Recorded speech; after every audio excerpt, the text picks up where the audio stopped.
Madzulo abwino ndipo ndi nthawi ya nkhani mwatsalanetsarane pano pakanema wa Times ndipo muli ndine Chawez Banda. Koma poyamba nayi mitu yake.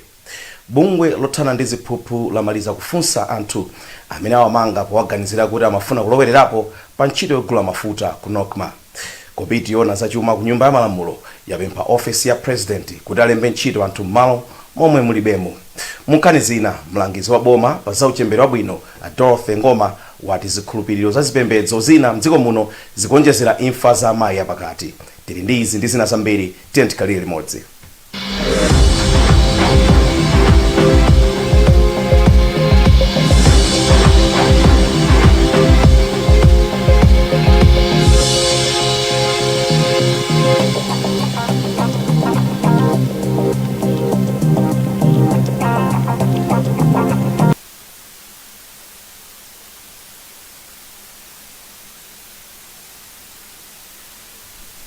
Tsopano nazi nkhani zonse mwatsalanetsarane. Komiti yona zachuma cha boma ku nyumba ya malamulo yapempha office ya mtsogoleri wa dziko lino ndi nduna zake kuti alembe ntchito anthu mu maudindo akuluakulu amene pakali pano mulibemo anthu. Wapampando wa komiti ya Shadrack Namalomba wanena izi lolemba pamene amakumana ndi akuluakulu akunduna wa zokopa alendo kuti ayankhe mafunso kuchoka mu ripoti la kafukufuku wa Auditor General Wezi Gausi andi zambiri. Izi ayankhula ataona kuti kunduna wa zokopa alendo mkulu woyang'anira ntchito wakhala pa udindo wake kwa miyezi 5 mongogwirizira. Anamalomba ati kukhala ndi anthu ogwirizira ntchito kukubweretsa chisokonezo m'boma. Iwo ati izi zikupangitsa kuti katundu wa boma zisokonekera pamene ogwira ntchito amaononga ndi kuba zinthu. Munthu wogwirizira ntchito ongogwirizira samakhala ndi kapena mtima wosamalira ntchito. Chifukwa ya maneno kuti amwina mwake ndangokhala papa mawa ndichokapo. Sumakhala ndi chiyembekezo chakuti onetse luso lako pamalo pache. Ndiye tufuna tipemphe boma kuti aonetsetse pamalo paliponse kapena mabungwe ya mali monse kapena MDM muli monsemo mmene anthu akungogwirizira ntchito. Anthu ndi ambirimbiri kunjako. Anthu ambiri akufuna so zintchito. Alembe anthu awalembe. Ogwirizira ntchito ya mlembi wamkulu ku nduna wa zokopa alendo a George Masinga wavomereza kuti unduna wawo sunachite bwino pa nthawi imene amachita kafukufuku. Komabe iwo ati zazikonza posachedwa apa. Nkhani yayikulu inali kasungidwe ka information. Pamenepo paoneka kuti information nthawi zambiri sitikutha kuyisunga bwino. Makamakaso poona kunena kuti ministry yathu ndi ministry imene imakhala kuti ili ndi department yosunga information. Pakadali panopa tikuyesetsa kuti ma observations amene apangidwawa tapange rectify.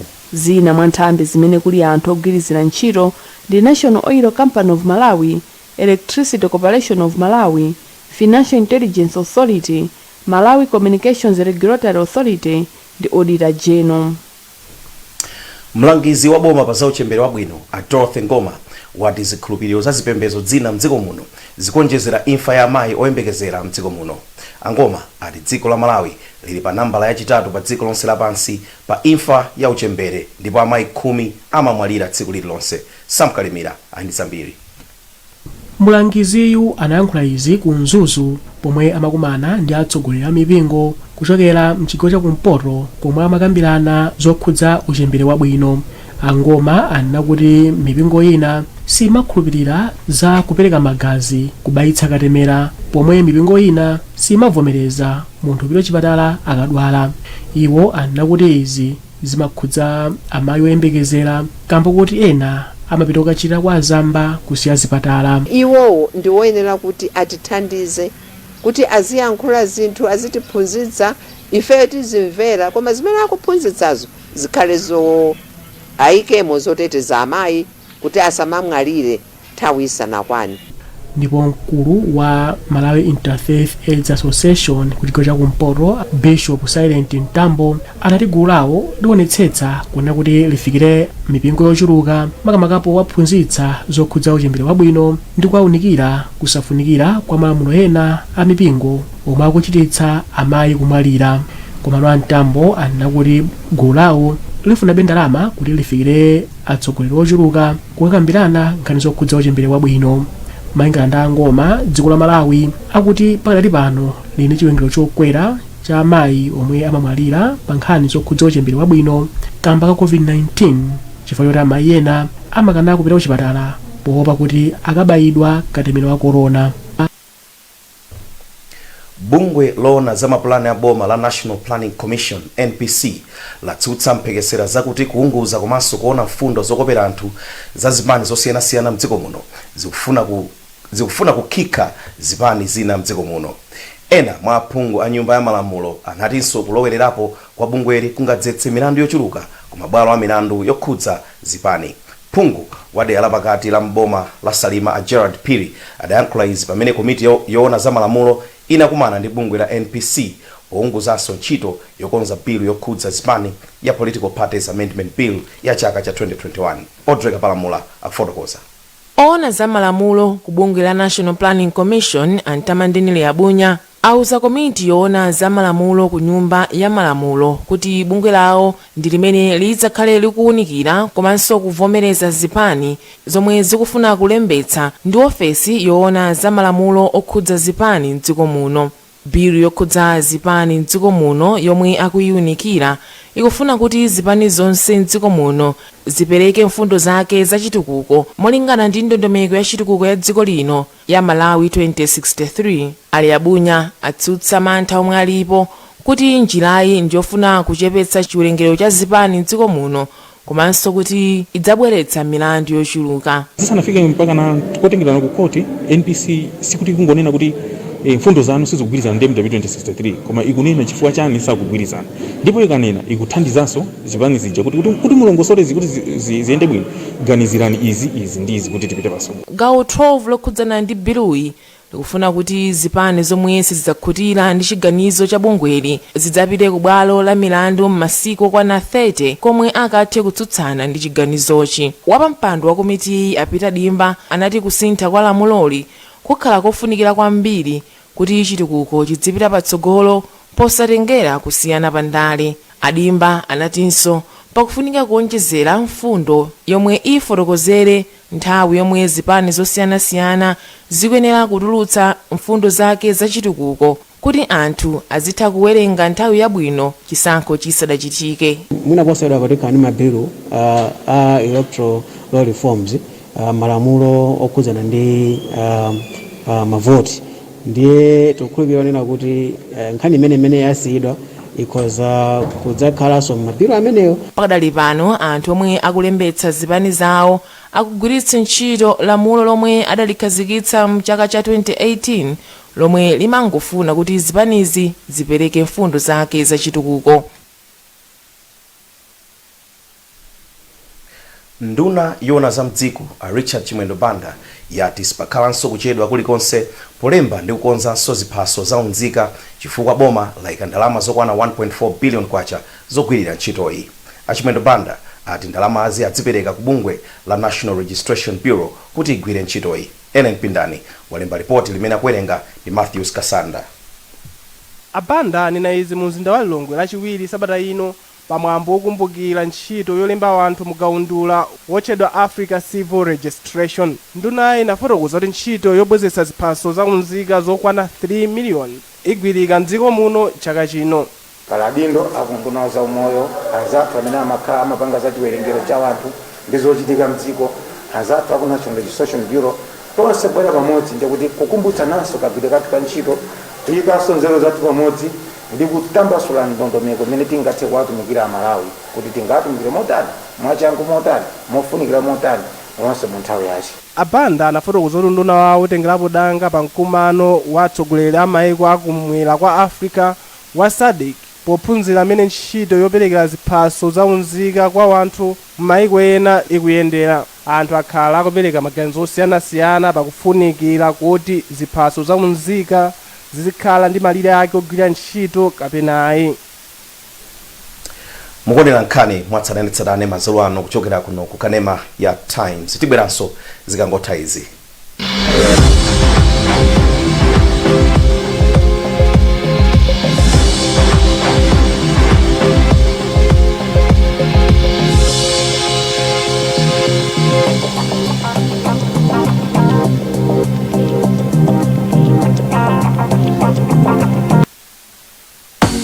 achieve great things in life, you must do little things every day, like the 1, 2, 3 with Colgate. 1, wake up, wake up. 2, brush up, brush up. 3, smile through your day with a fresh breath and strong tea. Smile through your day with a fresh breath and strong tea. Do the 1, 2, 3 with Colgate and give yourself a future to smell about.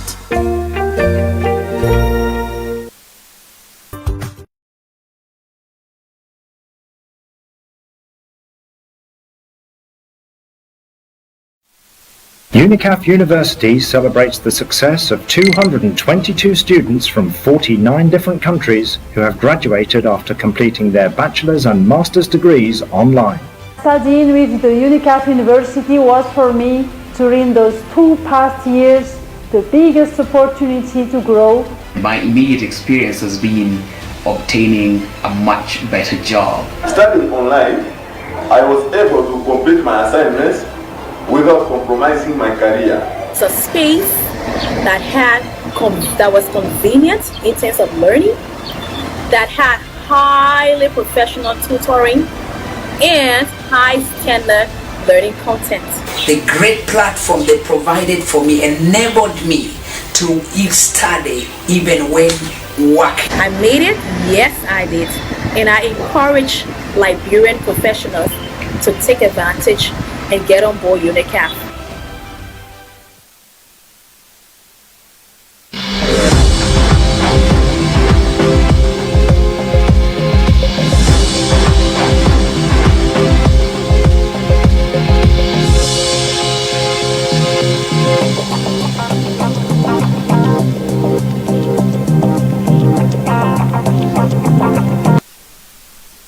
takulandiraniso ku nkhani zathu. Wachiwiri kwa nduna ya maboma ang'onoang'ono a Halima Daudi pamodzi ndi ampampando amakhonsolo a mizinda ya Blantyre, Mzuzu ndi Lilongwe anakondwerera tsiku la maboma ang'onoang'ono. Chikondwererochi chinachitikira kumalo ogwira ntchito a Civic Center mu mzinda wa Blantyre. Tembeka Khumalo walemba ripoti limene wawerenga ndi Thomas Kachere. Mutu wa chaka chino unali kugwiritsa ntchito bwino kuthekera kwa chinyamata. Pamwambowu mabungwe ogwira ntchito zokhudzana ndi achinyamata anaonetsera zochita zawo zomwe cholinga chake ndi kutukula achinyamatawa m'madera osiyanasiyana m'dziko muno. Daudi anatsindika kufunika kuti dziko lino lizitsatira ndondomeko yomwe cholinga chake ndi kutukula achinyamata ndi cholinga chakuti kuthekera kwa achinyamatawo kuthe kugwiritsidwa ntchito m'madera osiyanasiyana komanso achinyamatawa athe kutukula kumbali za chuma komanso umoyo wawo wa tsiku ndi tsiku. Monga mukudziwa wa tsiku la lero tayendera mapavilioni a achinyamata amene zomwe tikambirane tsiku la lero zoti titukule achinyamata pa nkhani ya kacha yathu ndi zochitika ngati mabizinesi ating'ono koyang'anira anyamata athu mu Malawi kuti tione kuti titukule kwachi. Monga mukudziwa president Dr. Zachailengedwe pa makampeni athu tikanena kuti tipanga create 1 million jobs. 1 million jobs zikutanthauza kuti anthu azikalembedwa ntchito mwina aliyense mu office sizikateke. Koma kama pakati pa business ating'ono ngati achinyamata izo ndi kuti azipasa ntchito. Ndaona nditayendera ndimapanga encourage achinyamata kuti alimbikire kumapita ma trainings azipanga ma business ang'onoang'ono plus adziwenso kuti kuli institution imwe imapereka ngongole yotchedwa NIF ambiri sakuidziwa koma apite akati ma trainings awo akatenga ngongole kuti mfumu ya mzinda wa Blantyre award ndipo ati mizinda iyesesa kuti ntchito zawo zikukhudzana kwambiri ndi umoyo wa chinyamata. Parodi zili bwino tifairira kuti muona kuti kale kudera kumene kuli akansa makomiti aliko amenenso akuthandizira kuti achinyamata azikhala kuti akudziwikira komanso kumakhonsolo mwambiri mtinda achinyamata amene timagwira nawo ntchito.